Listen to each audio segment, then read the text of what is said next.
Hello, everyone, and welcome. My name is Kenny Webb. I am the instructional coordinator for electives, and I'm going to be taking you through some quick slides about transitioning to digital learning, high school performance tasks for general tasks. Now, what that means is a general task is for any student that doesn't fit into one of the other elective buckets, for lack of a better word. And so we'll go over that a little bit deeper when we get into this. But the purpose for this session is to acquaint teachers with the purpose and structure of the task, to give some guidance and support. Guidance for supporting students in completion of the performance task, and also to provide you information on how to access support. So just a quick overview of what's happening at high school as far as this new online learning process.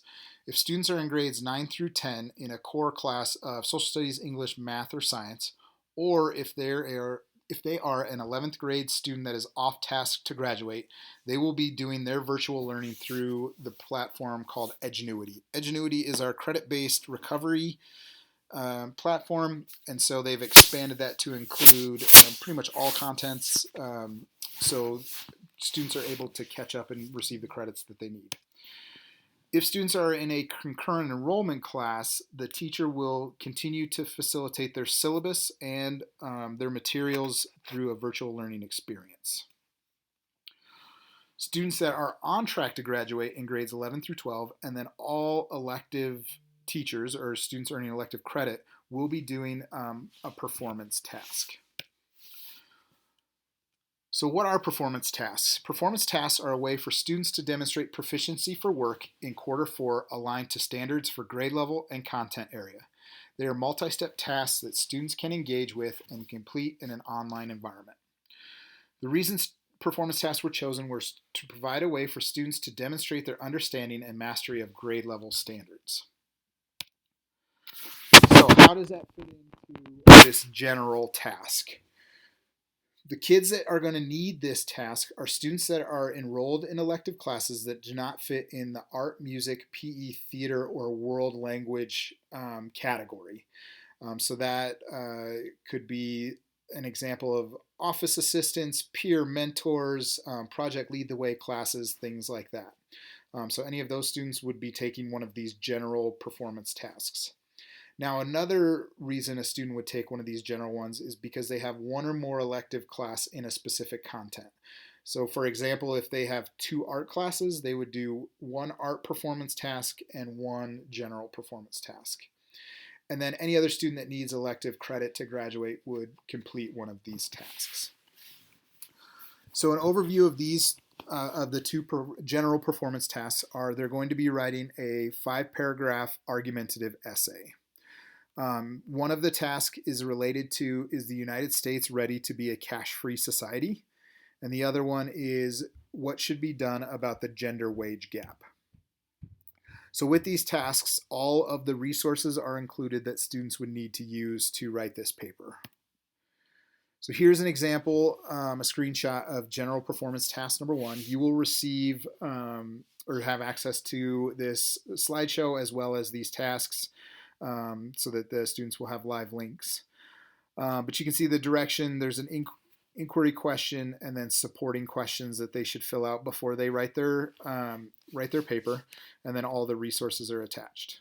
And they're also, or I'll get to rubrics in a minute, but here's general performance task number 2.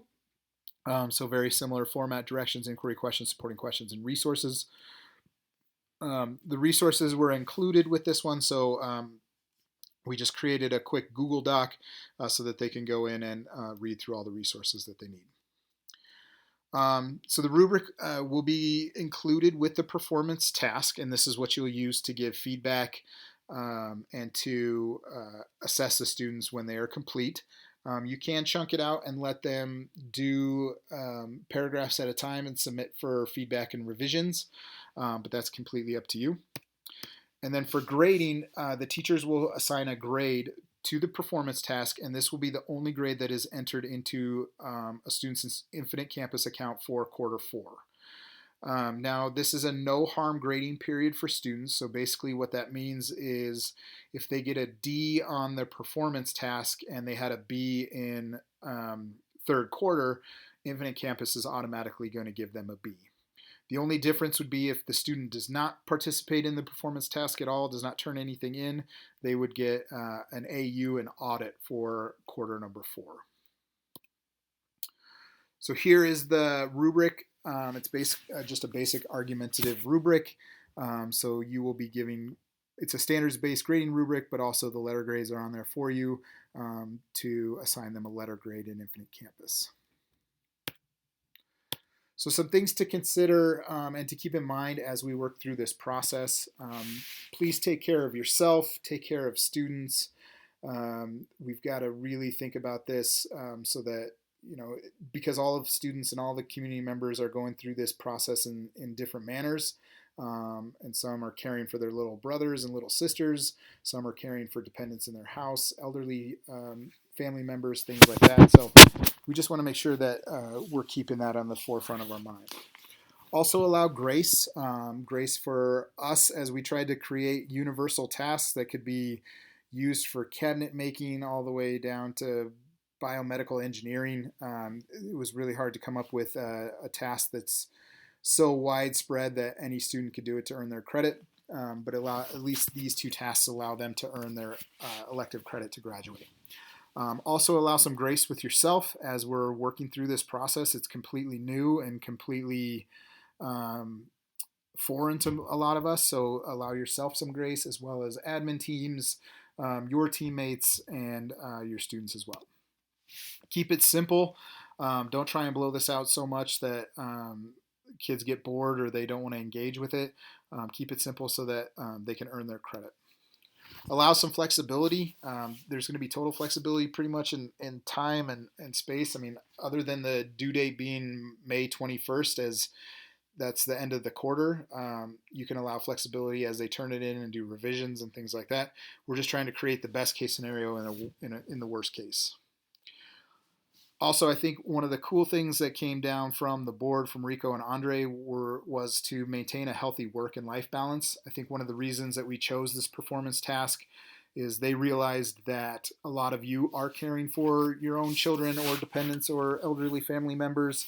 And so you're not really going to have a 7 to 3 o'clock work or job where you're offering direct instruction. You're more of a supportive role where the students are taking on the academic lift. So make sure you're maintaining that balance and taking care of yourself and your family members as well. And then the last one is just remember, for differentiation, you've still got students out there that are on IEPs, on 504s, ESS students, and ELL students. You know your students best, so make sure you're differentiating supports and getting those students what they need to be successful. So your role as a teacher through this process is going to be, at minimum, to post this performance task in your Google Classroom that you'll create or continue to curate if you already have one. And then you're going to have access to daily interactions with students. This is going to be done through a process of office hours that your building will help you set up and set up the time frame, and then also checking in with students one-on-one through either Google Hangouts or email. I know the general task will probably not have any relevance to the topic that you teach, but it is just a way to keep it universal across the district. You do have the option of uploading lessons and resources to students through your Google Classroom if you want them to continue learning on your content area. The one thing we just can't have happen is those students can't be accountable to grades for those assignments. So anything that you upload past the performance task is optional and can be done on the own students' time and accord. So the other thing we'd like you to do is to create opportunities for students to interact with each other, discussion platforms, questions that you can ask on Google Classroom, things like that, so that they can give each other feedback as well as you can. So for the Google Classroom, again, just post your performance task, whichever one you choose, and then create your Google Hangouts office hours, post supplement resources and or resources for the task, and then create opportunities for students to interact. If you don't know how to use Google Classroom, or this is something new to you, our ed tech coaches have done a phenomenal job of creating tutorials and videos for you to get some training on how to use this online platform. Google Classroom is pretty user-friendly as far as online learning programs go, so with some support, it shouldn't take you long to catch up and move through it. If you don't know who your ed tech coaches are, they're broken up by learning community. We've got Greg in the Northwest, Kyle in the Northeast, Jan in Central, and Dusty in the South. And so you can check where your building is and then reach out to them if you have any Google Classroom specific resources or help that you need. As far as any other help or support goes, you can always reach out to me, Kenny Webb, or KL Webb at aurorak12.org. I will have office hours all of next week between 8 and 9 each day if you want to just drop into those for hangouts or in a hangout and ask questions specifically about that. And then I know a lot of our CTE teachers, Gil Thompson will be working with you to try and help you navigate this performance task and then any resources you're gonna post. If you have some technical questions or questions that you're not sure where to ask, you can reach out to the help desk. They are there to be a filter system for questions over the next couple of weeks. And so they will get your question to the person that can answer it the best. Again, thank you. I know this is a really unique situation that we're in, and the performance tasks probably aren't geared towards your content. So please just bear with us as we try to create universal experiences for kids so that at least they could demonstrate some work with standards. Again, thank you for your time and your work, and please let us know if there's anything we can do to help and support.